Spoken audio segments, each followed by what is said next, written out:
Hello everybody. I know I haven't done a video in a little while, so I figured I would do one today. I'm actually at Ohio State University at the moment. Their Medieval and Renaissance Studies department is doing a conference on fairies and the fantastic. Very excited to be here. Today is the opening of the event, and then tomorrow is the actual full day of presentations. I'm presenting in Block 6. I'm doing something discussing the evolution of the fairy courts from Scottish ballads to urban fantasy. Very exciting.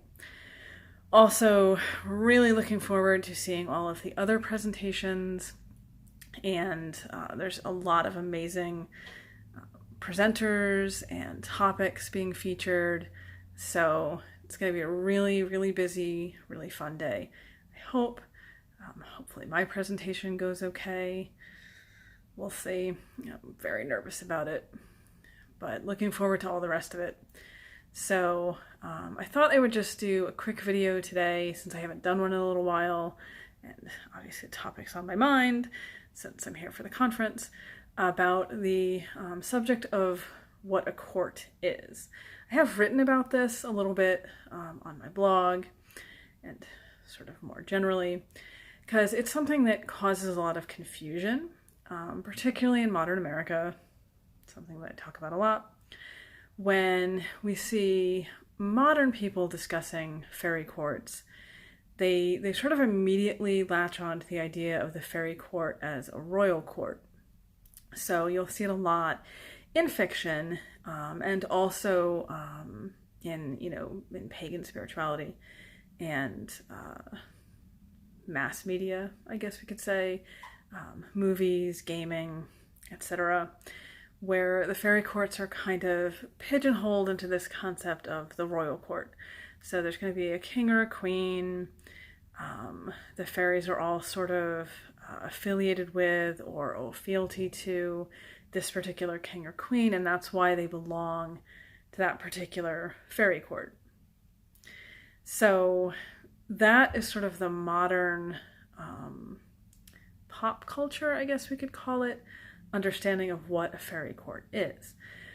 The problem is when you dig back into the older material, sort of the source material for where we get the idea of the fairy courts to begin with, that's really not exactly what court means. The word court in this case actually comes from Scots, the Scots language. Some people argue that Scots is a dialect, but I consider it a language, so it's my video, I'm just going to call it a language. It comes to us from the Scots language, and in Scots, court is a little more nuanced and complicated than just a royal court. It can mean a royal court, and in some contexts it does, but it can also just mean sort of a generic group or assembly or company. And the oldest uses for the term in relation to fairies are more euphemistic in tone. Originally, Seelie Court was the only court, and when we hear them talking about Seelie Court, when we see it in ballad material and other sort of literary references going back to, I believe, the 16th century is the earliest, it's really not referring to some sort of royal court of the fairies. It's referring more generally to a group or company of fairies. So the word Seelie, of course, also very nuanced and complicated and has quite a lot of meanings, actually. But in the context that we're referring to here, you can kind of loosely translate it as blessed, fortunate, lucky, something along those lines. When we talk about the Seelie Court, we're kind of talking about like the fortunate group or the lucky company, that's sort of the gist of what they're saying.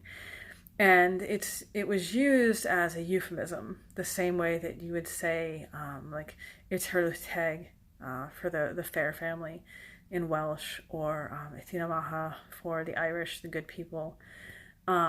the idea was that you would want to refer to them in a positive manner so that if you drew their attention, they might be more favorably inclined towards you.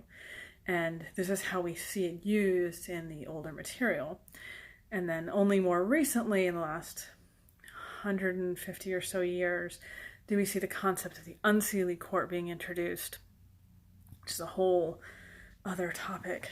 And I get into that, of course, a lot more in the presentation I'm giving. I'm trying to give you guys like the Cliff Notes version, if you will. So when we're talking about the older concepts of the courts, we're really talking about them being referred to as groups or as companies. There are some translations, some versions, I should say, there are some versions of the Ballad of Tam Lin where when he's talking to Janet about rescuing him from the ferry raid, mentions different courts that'll be passing by. And he is referring to different groups. So there's a court of servants, basically. There's a court of maidens. There's the court of the king and queen, that sort of thing, court of knights. And it clearly in that context is being used in the sense of a company or group. There's not literally a royal court of servants. That would be very strange. So it's sort of important to understand when we're talking about the concept of the fairy courts that it does have its roots in the lowland area of Scotland, and it has its roots in the Scots language, and that when we sort of just assume that it's English and we sort of just take it with the English meanings, we lose a lot of these important nuances, and that these nuances are sort of key to understanding the deeper meanings that would have gone with the older folklore and older understandings of them. So a little bit of food for thought for today. Sort of food that you can eat in relation to fairy. And also just something to consider as consumers of modern urban fantasy and pop culture and, multimedia that uses the idea of the fairy courts in the more simplistic royal court sort of sense. Just keep in mind that it does have a lot of layers of nuance to it and meanings that go beyond the way it tends to be interpreted in modern, particularly American contexts. So that's my video for today. Yes, this is quite a short one. Trying to make a video quickly in the middle of doing several other things, including getting ready for the conference. So I do hope this was still at least a little bit interesting, possibly educational, and I will try to get back to making videos more regularly. I know I haven't done one in a little while. I just thought this might be a good opportunity, and it is a topic that I find interesting, so hopefully you find it interesting as well. Have a wonderful day wherever you are, and maybe I'll talk to you again soon.